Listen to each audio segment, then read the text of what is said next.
Kamusta mga ka-harvest? Mga pinagbalatan ng gulay at prutas itatapon nyo? Wag! Pwede nyo ito i-convert as fertilizer whether you believe it or not. Paano? Ganito, kakailanganin ng bokashi. Ang bokashi composting ay Japanese method na nakakatulong to ferment and compost your food waste using anaerobic process. Anaerobic, hindi kailangan ng hangin, no oxygen. Pwede ito sa any indoor space, walang amoy, walang peste. Basically, si bokashi ay solid form ni EM1. So what is EM1?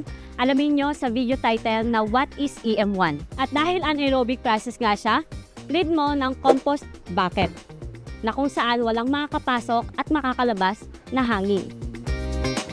Imagine, instead of throwing your kitchen waste, mas nai-utilize natin itong mga to at nare-recycle into fertilizer. Paano? With 3 easy steps. Waste, compost bucket, bokashi. Dyaryo, para maiwasan